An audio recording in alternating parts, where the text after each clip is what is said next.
तो राम जी खड़े हुए और खड़े होकर के सर्वप्रथम गुरु ही मन कीन प्रणामा।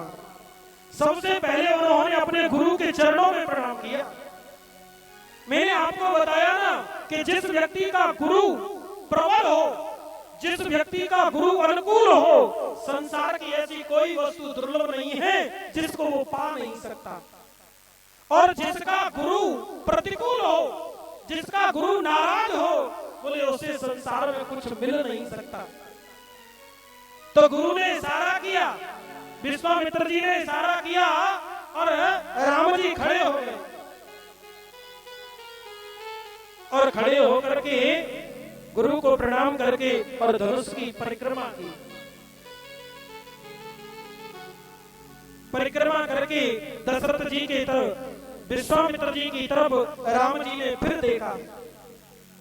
विश्वामित्र जी ने कहा, हे पुत्र, अब देखने की जरूरत नहीं है, उठाऊं राम भव भंजऊ चापा।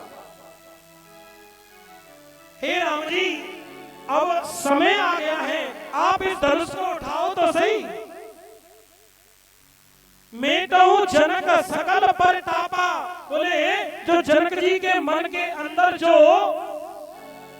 विस्मृति है, राम जनक जी के मन के अंदर जो दुख हो रहा है, जो विचलनता हो रही है, बोले उसको अशांति को दूर कर दो। राम जी ने सबको प्रणाम किया, जितने भी राजा बैठे थे वहां। बोले राम जी ने सबको प्रणाम क्यों किया? बोले शास्त्र कहता है, अभिवादन शीलस्य नित्यम वृद्धो पशो विना चत्वार तस्य वर्धन्ते आयुर्विद्या यशो बलम। बोले अपने से बड़ों को प्रणाम करने से 4 चीजें मिलती हैं। बोले कौन कौन सी? बोले आयु, विद्या, यश और बल। बोले राम जी को इस समय बल की जरूरत है, बोले इसीलिए राम जी ने सबको प्रणाम किया। और सभी के सामने देखते देखते राम जी ने कब धनुष को उठाया और कब धनुष पर डोरी चढ़ाई और कब धनुष टूट गया, किसी को भी पता नहीं लगा। जितनी भी सखियां हैं, सबने अपने अपने नेत्रों के पलकों को पकड़ करके रखा। सीता जी खुद अपने नेत्रों के पलकों को पकड़कर खड़ी हैं। देखे तो सही राम जी कब धनुष को तोड़ेंगे, लेकिन काऊ न लखा देख सब फाड़े। बोले सभी लोग खड़े हैं, सब लोग टकटकी लगाकर देख रहे हैं, लेकिन किसी को पता नहीं लगा कब राम जी ने धनुष उठाया और कब तोड़ दिया। बोलिए रामचंद्र भगवान की जय हो। राम जी ने धनुष को जैसे ही तोड़ा,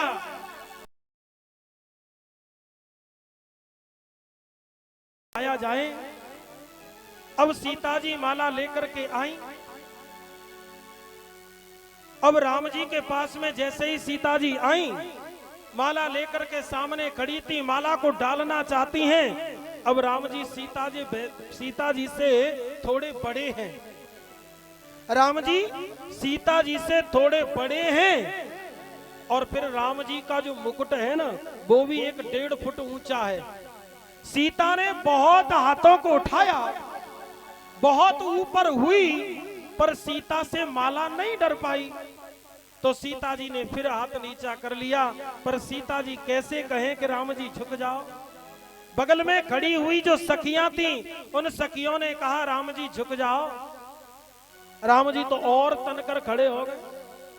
बोले हम रघुवंशी हैं, हम सूर्यवंशी हैं, आज तक किसी के सामने नहीं झुके और आज भी नहीं झुकेंगे।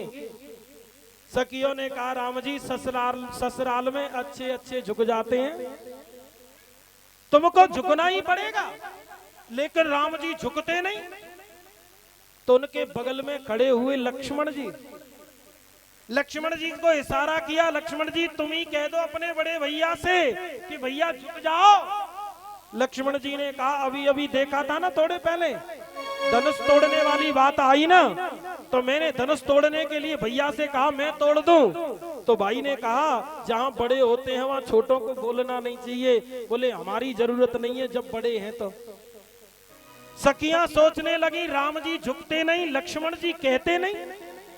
तो दौड़ी दौड़ी सखियां पहुंची विश्वामित्र जी के पास।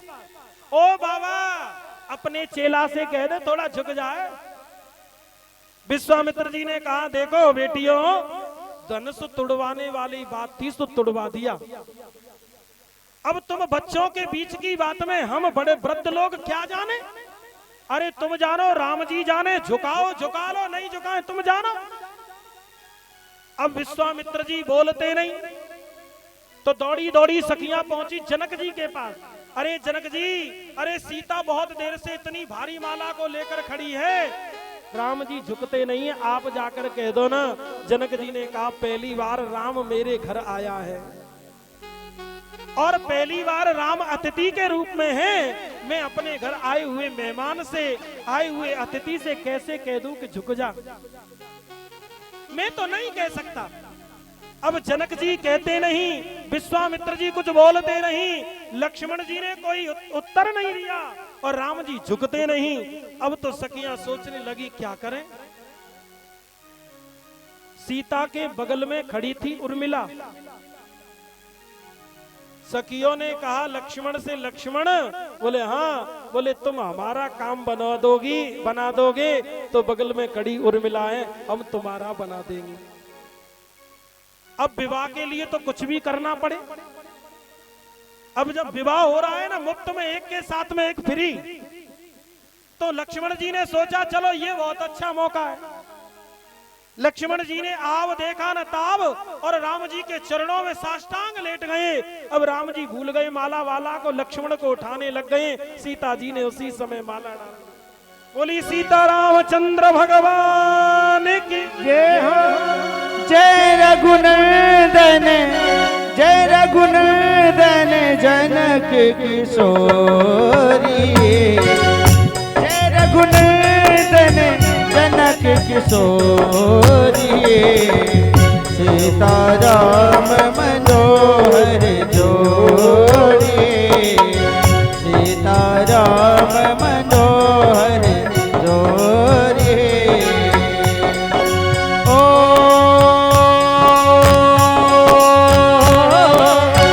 मंगल भवन अमंगल हारी। प्रभु सुदर्शन अजर बिहारी। बोलो राम सिया राम, सिया राम जय जय राम राम। सिया राम, सिया राम जय जय राम। सीता जी ने जैसे ही माला डाली, अब तो जनकपुर के अंदर उत्सव में और आनंद आ गया, और आनंद आ गया। जनक जी के पास सूचना पहुंची, बोले महाराज अब तो सीता ने माला को डाल दिया। जनक जी ने कहा सबका विवाह होगा, लेकिन अभी दशरथ के 2 पुत्र और बाकी हैं।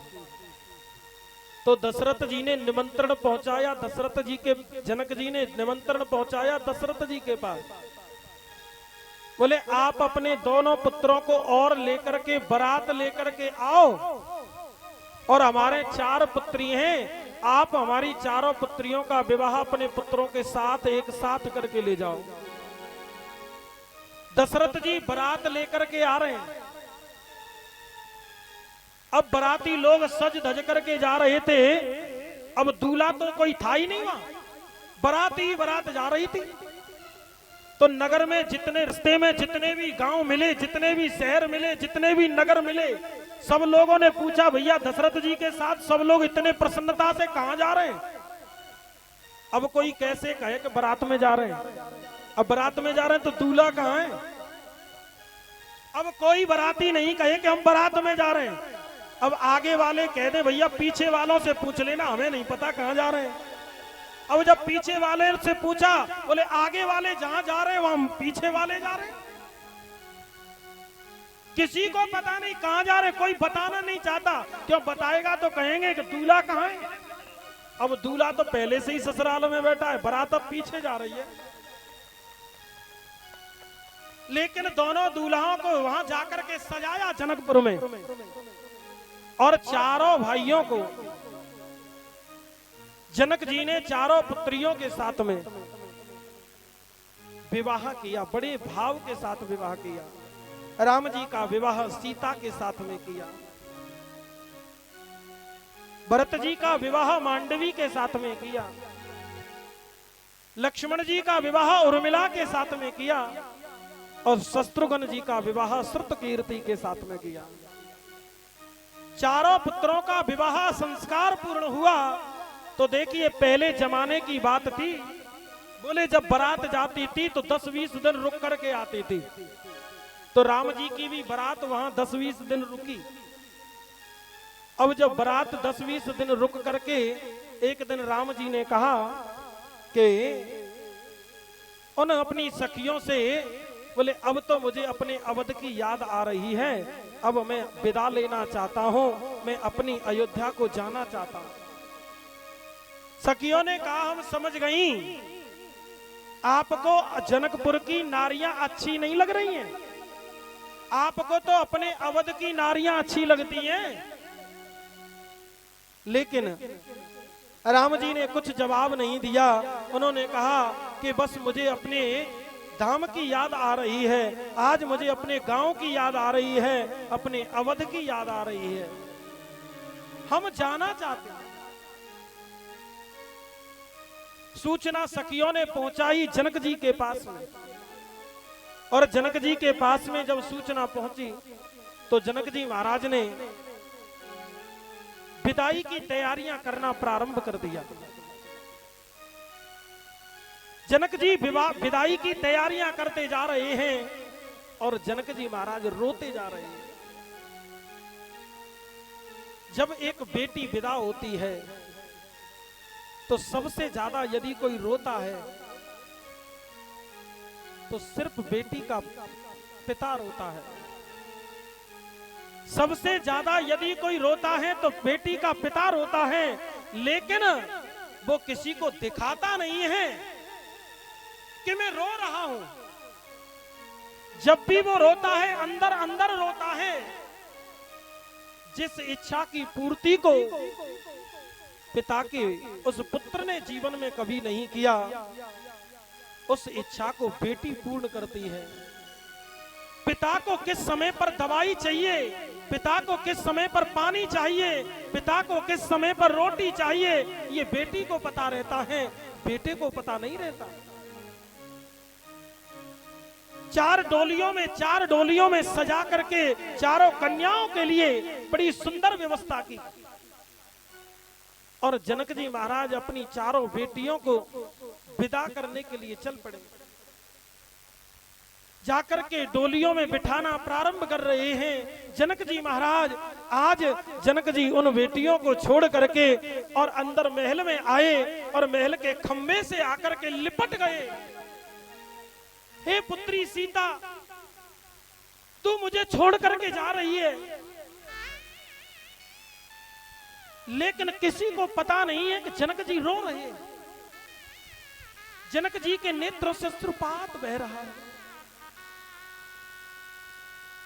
सीता जी को पता लगा कि मेरे पिता रो रहे हैं। डोली में नहीं बैठी सीता दौड़ करके आई और आकर के अपने पिताजी को अंक में भर लिया, अपने पिता को अपनी गोद में ले लिया और सीता जी खुद रोने लगी और जनक जी से कहने लगी, विदाई लेने लगी जनक जी से